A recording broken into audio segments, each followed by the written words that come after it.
নমস্কাৰ আপোনালোক সকলোকে প্ৰফুল্ল অসম ইউটিউব চেনেললৈ স্বাগতম জনাইছোঁ। যদি আপোনালোক চেনেলটোলৈ প্ৰথমবাৰৰ বাবে আহিছে প্লিজ চেনেলটো ছাবস্ক্ৰাইব কৰি দিব, ভিডিঅ'টো এটা লাইক কৰি দিব আৰু লগৰ বন্ধু বান্ধৱীসকলক শ্বেয়াৰ কৰি দিব। আজি এইটো ভিডিঅ'ত আপোনালোকক জনাম যে অসম বন বিভাগৰ নতুন পদ কেতিয়া মুকলি হ'ব আৰু ফৰেষ্টাৰ গ্ৰেড 1 ফৰেষ্ট গাৰ্ড নাইবা AFPFৰ নতুন পদ আহিবনে। এই ভিডিঅ'টোত আপোনালোকক গোটেইখিনি জনাই দিম, গতিকে ভিডিঅ'টো শেষলৈকে চাই থাকিব। এতিয়া আপোনালোকৰ যিসকলে অসম বন বিভাগৰ নতুন এডভাৰটাইজমেণ্টৰ বাবে অপেক্ষা কৰি আছিল তেওঁলোকৰ বাবে বহুত বেছি ভাল খবৰ। অসম বন বিভাগৰ নতুন পদ নৱেম্বৰ মাহত মুকলি হ'ব।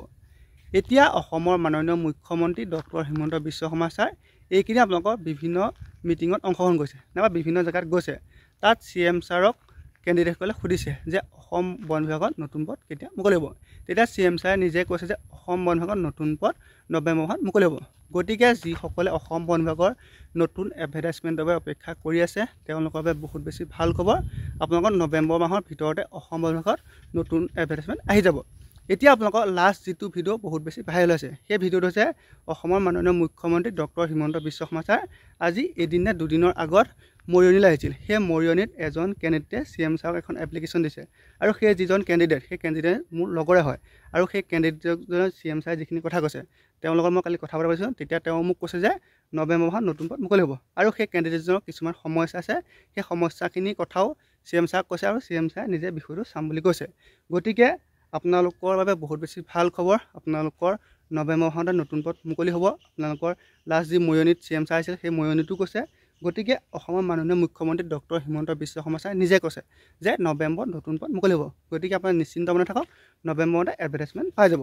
এতিয়া আপোনালোকৰ বহুতৰে মনত প্ৰশ্ন সেইটো হৈছে যে আপোনালোকৰ বহুতো ল'ৰা ছোৱালীৰ বয়সটো পাৰ হৈ গৈছে আপোনালোকৰ ABUB দিবলৈ নাইবা AFPFত দিবলৈ। তেওঁলোকৰ মনত প্ৰশ্ন যে অসম বন বিভাগৰ যিটো ফৰেষ্ট গাৰ্ড নাইবা ফৰেষ্টাৰ গ্ৰেড আছে তাত নতুন পদ আহিবনে নাহে। এতিয়া আপোনালোকৰ যিসকলৰ বয়সটো বেছি হৈছে নাইবা যিসকলৰ হাইটটো কম আছে সেইসকলৰ বাবে বহুত বেছি ভাল খবৰ। আপোনালোকৰ নৱেম্বৰত যেতিয়া নতুন এডভাৰটাইজমেণ্ট আহিব তাত আপোনালোকৰ ফৰেষ্ট গাৰ্ডৰ বহুতখিনি পদ আহিব, কিয়নো আজিৰ ডেটত ফৰেষ্ট গাৰ্ডত বহুতখিনি পদ খালী হৈ আছে। গতিকে আপোনালোকৰ যিসকলৰ বয়সটো বেছি হৈছে নাইবা যিসকলৰ হাইটটো কম আছে তেওঁলোকে ইমান বেছি চিন্তা কৰিব নালাগে, কাৰণ আপোনালোকৰ ফৰেষ্ট গাৰ্ডত নতুন পদ মুকলি হ'ব। গতিকে যিসকলে অসম বন বিভাগৰ এটা চাকৰি ল'ম বুলি ভাবিছে তেওঁলোকে এতিয়াৰ পৰা নিজকে ভালদৰে সাজু কৰক, কাৰণ এডভাৰটাইজমেণ্ট ওলোৱাৰ পিছত আপুনি হাতত সময় নাপাব পাৰে আৰু আজিকালি কম্পিটিশ্যনটো বহুত বেছি। আপোনালোকৰ এতিয়াও বহুখিনি ল'ৰাই প্ৰেক্টিছটো এৰি দিয়া নাই। গতিকে আপুনি যদি চাকৰি ল'ম বুলি ভাবিছে তেন্তে আপুনি এতিয়াৰ পৰা নিজকে ভালদৰে ফিজিকেল টেষ্টৰ বাবে সাজু কৰক আৰু লগতে ৰিটেন টেষ্টৰ বাবে ভালদৰে পঢ়া শুনা কৰি থাকক। আপোনালোকৰ ফিজিকেলত যিমান কম্পিটিশ্যন হয় ৰিটেনতো সিমানেই কম্পিটিশ্যন হয়। গতিকে আপুনি দুইটাতে সমান সমান মাৰ্ক উঠাব পাৰিব লাগিব, তেতিয়াহে আপুনি ফাইনেল চিলেকশ্যন পোৱাৰ চান্স থাকে। এতিয়া বহুতো ল'ৰা ছোৱালী আপোনালোকৰ ফিজিকেল এটা ভাল মাৰ্ক উঠাই দিয়ে কিন্তু ৰিটেনত অলপমান কম হোৱাৰ কাৰণে তেওঁলোকে ফাইনেল চিলেকশ্যন নাপায়। গতিকে আপোনালোকে প্ৰথম ফিজিকেলত এটা ভাল মাৰ্ক উঠাবলৈ চেষ্টা কৰক আৰু লগতে ৰিটেনটো এটা ভাল মাৰ্ক উঠাব পৰাকৈ নিজকে ভালদৰে সাজু কৰক।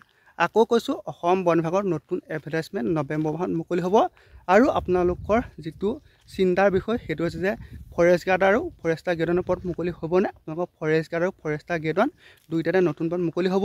যিসকলৰ বয়স বেছি হৈছে, যিসকলৰ হাইট কম হৈছে তেওঁলোকে ইমান বেছি চিন্তা কৰিব লাগে, মাত্ৰ আপোনালোকে ভালদৰে ৰানিং লং জাম্পৰ প্ৰেক্টিছ কৰি থাকক আৰু লগতে ভালদৰে পঢ়া শুনা কৰি থাকক।